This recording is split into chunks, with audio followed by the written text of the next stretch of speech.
2024, the wealthiest 500 individuals in the world saw a dramatic increase as Elon Musk, Mark Zuckerberg, and Jensen Huang spearheaded the club to a new record, a total net of $10 trillion. Now, that record net worth of the world's billionaires is more than the combined gross domestic product of Germany, Japan, and Australia.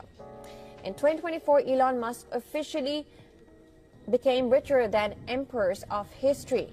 With a net worth of over $439 billion, Musk has surpassed Mansa Musa, the 14th century emperor of Mali, long considered the wealthiest man to have ever lived. Musk's fortune had staged a remarkable comeback since late 2022, when he lost more than $200 billion. Musk's close proximity to Donald Trump has boosted his wealth, with his net worth soaring by over 65% since the U.S. election results. Now let's take a look at, apart from Musk, who are the big winners. Donald Trump tops the list in the wealth surge in 2024. Trump Media and Technology Group, in which the president-elect has a controlling stake, contributed significantly to his record-breaking riches. This year, the social media business, DJT, surged 95%, reaching a market value of over $7 billion.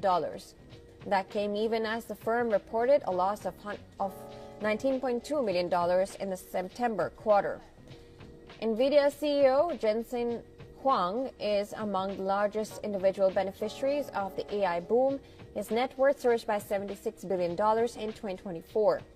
NVIDIA became the most valuable corporation in the world in June 2024, and its stock price nearly quadrupled last year. Mark Zuckerberg, the CEO of Meta Platform, saw his net worth increase by $81 billion this year. A roughly 70% increase in Meta stock boosted the CEO's wealth. Among Chinese billionaires, Pony Ma, CEO of Tencent Holdings, Lei Jun, chairman of Xiaomi, and Chen Tianqi, co-founder of Cambricorn Technology, saw a 14% increase in their wealth. The surge comes after they suffered 3 years of losses in a row due to a property crisis and government restrictions on dominant tech companies. 2024 saw a surge in billionaires under age 60. The wealth growth rate of the youngest billionaires on Bloomberg's list was over double that of their older peers. 17% of the index consists of billionaires who are less than 60 years old. So who were the losers? Well, French luxury billionaires were the biggest losers. The fortunes of François Pinault, Bernard Arnault, and François Bettencourt, whose riches stem from assets in the luxury goods businesses, suffered significant losses. The three billionaires lost $71 billion due to sluggish sales, particularly in the crucial Chinese market. Colin Huang had the biggest wealth decline among Chinese billionaires. In August, the e-commerce tycoon behind Temu temporarily became the wealthiest person in China. However, he lost $18 billion by the year's end, as his company's shares fell by 29% in a single day due to a lackluster results report. The Mexican retail and banking tycoon Ricardo Salinas had his net worth plummet by almost 50% in a single day. This came as a result of stock market crash caused by Salinas' allegations that his previous financial advisors had deceived him. Last week, Salinas revealed his plan to take the business private. Carlos Slim had a $26 billion drop in his net worth in 2024. Yeah! It is 6:51 in the PM here on Friday, January the 3rd, 2025. The future is here. The future is now, folks. Yes, it is. It is 2025, and we just trying to stay alive.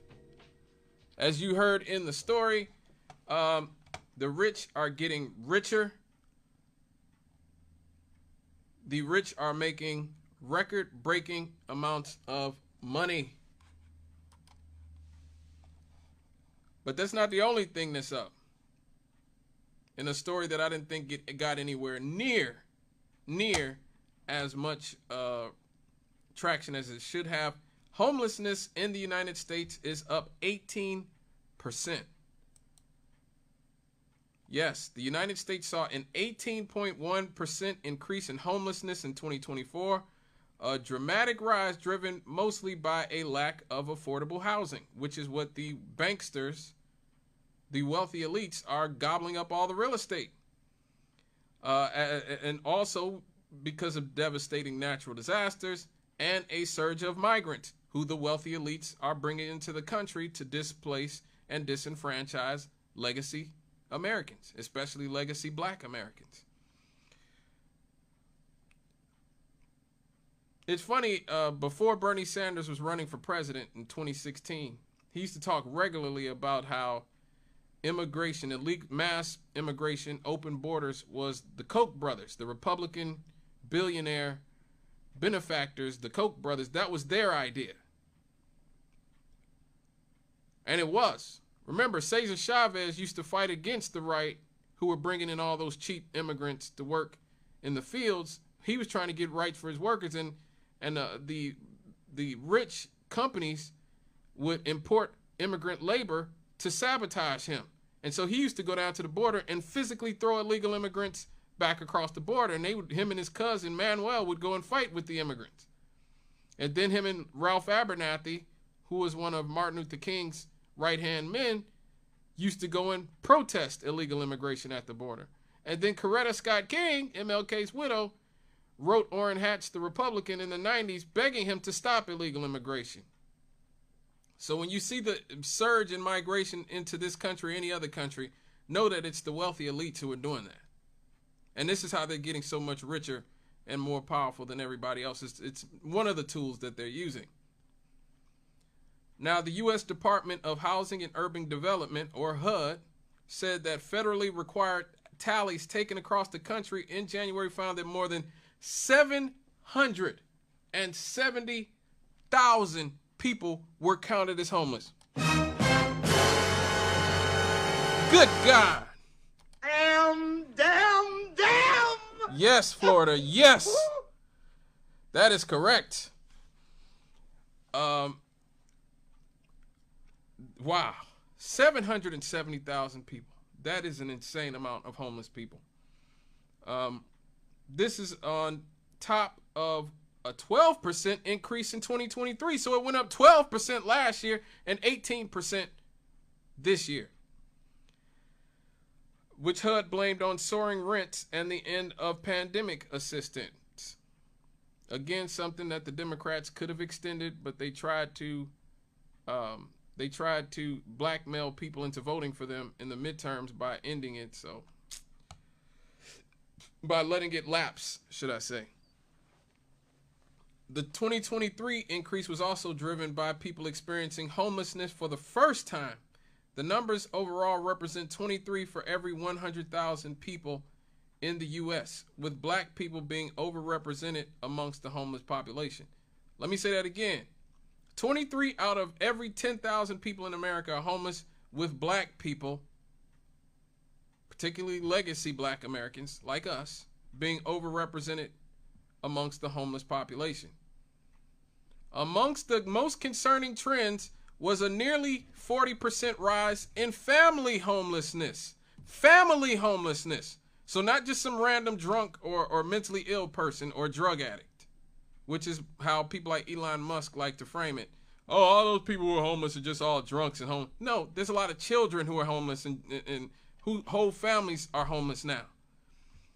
One of the areas that was most affected by the arrival of migrants in big cities, family homelessness more than doubled in 13 communities impacted by migrants, including Denver, Chicago, New York City, and according to HUD, it rose less than 8% in the remaining 373 communities. Nearly 150,000 children experienced homelessness on a single night in 2024. That is insane. 150,000 children experienced homelessness on a single night last year. 150,000 children, reflecting a 33% jump from 2023. Now, disasters also played a part in the rise in the count, especially after the Maui wildfires, which we don't even talk about anymore. The deadliest U.S. wildfire in over 100 years, where more than 5,200 people were staying in emergency shelters in Hawaii on the night of the count.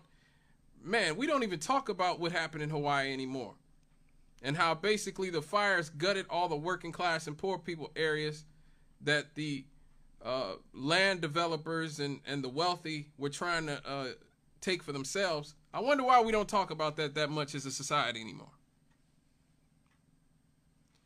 And I wonder how we got money to keep sending to Ukraine and to defense contractors who claim to be fighting for Ukraine when we just had almost a whole island full of people in Maui, and we had a whole communities in North Carolina almost wiped off the map in the last year. But yet Joe Biden just sent a bunch of money to Ukraine and Israel in the last week. Yeah, he's still president. Donald Trump ain't getting elected for another 3 weeks. So, hey. The numbers also come as increasing number of communities are taking a hard line against homelessness. Yes, because when things like this happen, instead of taking a hard line against the politicians who caused this and the economic robber barons who caused this with their policies and buy off our politicians, they take a hard line with the homeless themselves, who didn't ask to be homeless. Communities, especially in western states, have been enforcing bans on camping as public pressure grows to address what some residents say are dangerous and unsanitary living conditions. That's true. That follows a 6-3 ruling earlier by the Supreme Court that found that outdoor sleeping bans don't violate the 8th Amendment. Homeless advocates argue that punishing people who need a place to sleep would criminalize homelessness. That's exactly what it does. And so what all you're doing is creating a whole society full of kids, young people like Jordan Ely, who is homeless and kept getting arrested because he had nothing to do and nowhere to go. And so again, we've seen this. We've seen sort of the weaponization of the legal system against people who are poor. And just so you know, 40% of the people who are homeless have jobs. 40% of the people sleeping in their cars and who don't have anywhere to stay have jobs. A lot of them work at Walmart and, McDonald's and all these low-wage, low-skilled places that everybody claims only teenagers work at. That's complete nonsense. Most of the people who work in fast food are adults. The average fast food worker is in his or her 30s. And so these companies like Amazon, like Walmart, like McDonald's and all these other, they are making record profits, or at least some of these companies are making record profits, while at the same time telling Americans, oh, well, you don't deserve a living wage to do this job that our CEO is making $25 million a year at. Well, what is he doing that's justifying a $25 million salary?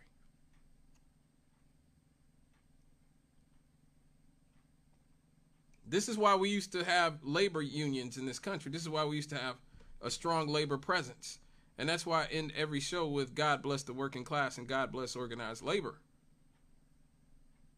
we used to have a strong labor presence in this country, and it was eroded by people like Ronald Reagan and Bill Clinton and others who betrayed unions and betrayed labor.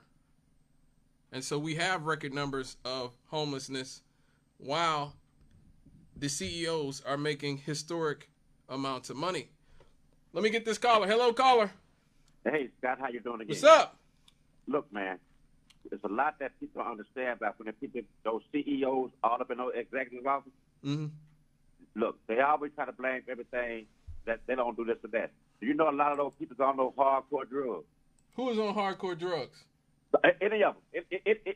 Look, you see, all the way, look, where that poppy seed come from out of Africa? Did the poppy seed is growing over that African poppy seed? The prophecy. You know, man, you know what the seeds is, what they make drugs, heroin, and all that mess out of? Oh, the poppy seeds, yeah, in Afghanistan, places like that. Yeah, over there in Africa. All I'm saying to you is, all these filthy rich people, you don't know who on that mess and who not on that mess. They mind not thinking right. Mm. Look how all these people kill the good Lord. They mind what they're thinking right now. So a lot of times people get up in there executive money. They have part of the look, man. You and I could not do. We don't have that kind of money. Mm. But they feel the rich, they can do this. But you'll never hear about it. Mm-hmm. You don't. I'm telling you, people won't talk about it. But believe me, a lot of that is nothing but hardcore drugs. But they can afford it though, baby. But they're not treating people right. You don't believe this, do you? Could you repeat that? A lot of people up in those executive office on those hardcore drugs. They're not treating the low work. They're not treating the workers right, man. Oh yeah. Well, yeah, we know that a lot of the banksters and a lot of the execs. We know Elon Musk is a heavy drug user who uses stuff like ketamine. Look. That's all what I'm getting at. Look, the hell with Elon Musk. All of them said they all is down. They all mess around with that. Look, have you actually really looked at Elon Musk? Yeah, I've seen him. You see how that man look? Yeah. Okay. Look, all I can say is, to this day, I'm saying that all the way back from the motherland over in Africa up to the day. In my humble opinion, when they killed the good Lord, I mean those people's on hard drugs. Whether it was poppy seeds or what. That's just my opinion. Mm. To kill somebody to save them, to save the world, and they hate them that much. Now, drugs bring on a hatred that people don't know about. They feel the risk. Now, look, I'm not saying they all like that now, but everybody you see with a lot of money, do they look? When you find somebody that got rich and feels the rich, when you really look at them, how do they look? They look all drugged out, a lot of them. Let me let you go, man. You already know. It's all good. I already know. Okay. But thanks for calling. He's actually very right. You have people like Elon Musk who go on Joe Rogan admit that they use all kinds of drugs and stuff, and we don't vilify them. I forgot what politician it was who said that, well, since we say that anybody who's getting public assistance has to be drug tested, we should call for all of our public servants to be drug tested regularly as well. We already had in our government, Madison Cawthorn was in the House of Representatives. He was a Republican, Army veteran who was a young guy. He just got voted out, I think last year or the year before last. And he went on a podcast and said, look, man, in Washington, D.C., these people are having orgies. They're having drug-fueled orgies. And they're having all kinds of sex parties that you wouldn't even believe. And people were like shocked at the time. It actually got him in a lot of trouble because you had a member of Congress, a lot of members of Congress who were upset at him for saying that. And well, I'll let him say it. Let me see what he had to say. I'll let him talk about it.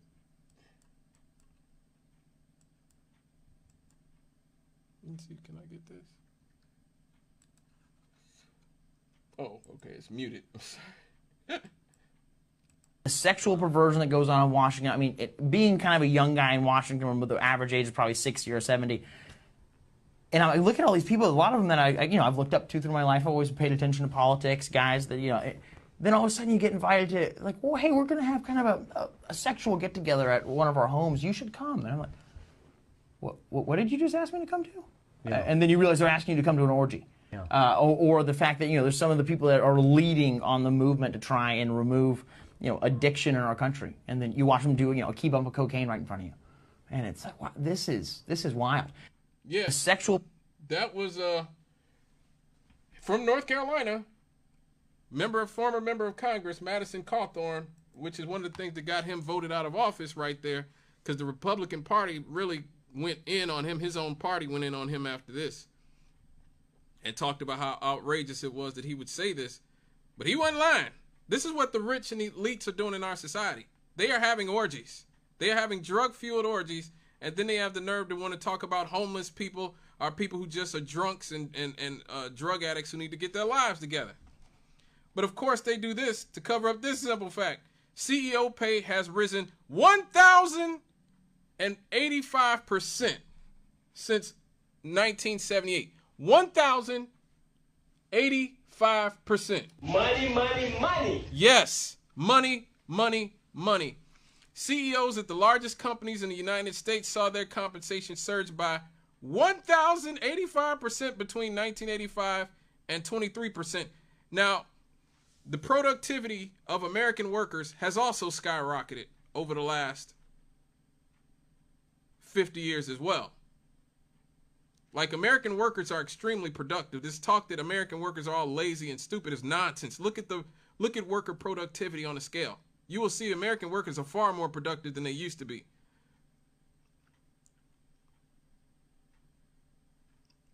But the American workers only got a 24% raise since 1978.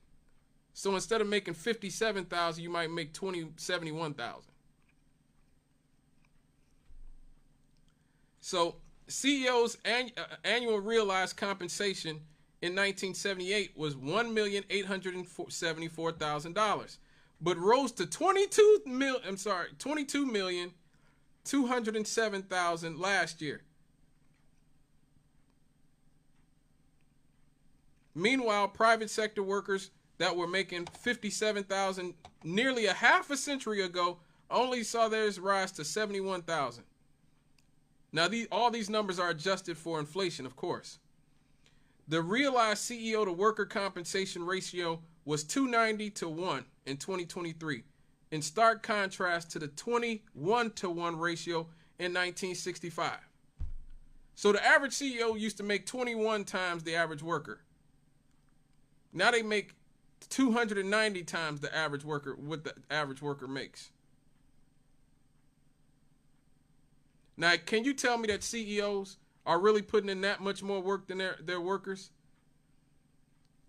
Can anybody call in here and tell me that they think that Donald Trump and Elon Musk and Jeff Bezos work harder than the people who work on their properties? Amazon workers literally had to pee in bottles because they were on a clock. They have a quota system. They have to pee in bottles. They have to be out there at 100-degree weather. I just watched the video this summer where an Amazon worker literally passed out on a woman's porch delivering a package. Passed out from the heat. They don't get bathroom breaks. And Amazon actually ran into a problem a few years ago where it became apparent that they had burned through the American labor force. The conditions of working at Amazon were so rough that they could not find, they had basically burned through the population because people could only stand working there for a few months. And there's only so much. And so now you wonder why they're bringing in so many illegal immigrants to this country. This is a big part of the reason why. This is why the Koch brothers wanted to do it back when George W. Bush was in office, and why Bernie Sanders was so against it. Now, there's been some limited progress. Last year's analysis released amongst the United Auto Workers strike at the Big Three found that CEOs made 344 times as much as the typical worker. That was a 19% decrease in CEOs' realized compensation from 2020 to 2023. The report also points out positive trends of how they are compensated. The composition of CEO compensation is always just shifting away from the use of stock options and towards stock awards, a promising move to align CEO pay to longer-term investments. So what we are seeing now is the greatest transfer of wealth in the history of mankind. That's what we are seeing now. The veneration of the CEO, starting with people like Lee Iacocca. This idea that, again, these people are just so much smarter and so much more hardworking than the rest of us. Dude, a lot of these people were born on second or third and think they got a triple. Elon Musk's father was the owner of an emerald mine in apartheid South Africa. Jeff Bezos got $300,000 from his parents. We just talked about Bill Gates a few months ago when you can check it out on Scott Cannon Radio, where I did the segment on Bill Gates, one of history's greatest monsters. Where I talk about his family history. His mother. Why are Windows in all of our computers now? Because Bill Gates' mother was on the board of IBM, and she introduced her son to the head of IBM, and she said, "Oh, my son has a little program that he'd like to help you. Here you go, sonny boy." Bill Gates didn't just randomly like, "Oh, I'm just such a genius." He knew somebody. His mama. His dad was on the board of Planned Parenthood. Both of his parents were deep in corporate wealth and connections. He didn't just get there just by being better and smarter than everybody else. This is a man who was lucky. Don't get me wrong, he is smart, a smart guy, as was Paul Allen and what's his name, Rick Weiland, and all the people they started Microsoft with. These guys were all really smart guys. I'm not taking anything away from Bill Gates by saying, but the idea that only Bill Gates was capable of doing what Bill Gates has done is nonsense. Bill Gates is somebody who was born on third and thinks he got to hit a triple. And that's why he thinks he could tell us about, vaccines and climate change and all this. Like, dude, just make your computers, bro. You were lucky enough to go to one of the few schools in America that had all the computer, the software writing programs and all that other stuff, and your mom was on the board of the bank and also on IBM and introduced you to the right people to get your programs in the right computer. Just, come on, guy. Now you think you're better than all of us? Come on. This is where we at. Let me get this caller before I have to go to a break. Hello, caller. Good evening, Scott. What's up? Scott, I'm listening to you. I'm just being honest, man. It sounds like you're a hater. What does that mean? What does that mean? It seems like you're upset because you said Bill Gates was born on third base. Yes, he was born on third base and thought he hit a triple. But God, that was God who gave him that leap. Man, you sound like the people. Let me finish. You sound like those people in like. You sound like those people in like monarchs who say, "Yes, we gotta let the king lord over us because God put the king in place." This is a democracy. I'm not mad at anybody who was born. I'm mad at anybody who exploits the working class and the poor. I'm mad at anybody who exploits the system, who buys off our politicians to maintain a system that makes a few people rich at the expense of everybody else. I ain't mad at That's Bill what I'm Gates mad about. Him at all. Well, that's I ain't mad at him all. If you allow yourself to be bought off, that's you. Okay. It happens right here. It happens And those right people here are wrong too. every day. That's why Jerome Prince. That's why Kim Robinson. That's why we had 3 Calumet trustees. 4. People in trouble in a row. It is wrong, and you ain't supposed to. We don't venerate that. We don't venerate that. Like I said, if you allow yourself to be bought off, that's on you. I'm not blaming the person who buying you off. If you're dumb enough to get bought off, it's illegal. Bribery shouldn't be illegal. So you're saying bribery shouldn't be illegal? Bribery, it is. It's illegal. Okay, so bribery, buying people off is illegal.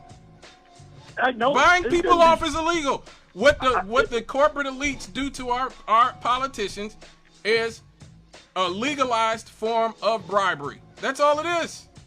Hey, and I ain't mad at it at all. All right. Well, thank you for your call. I got to go to a break. We'll be right back after these.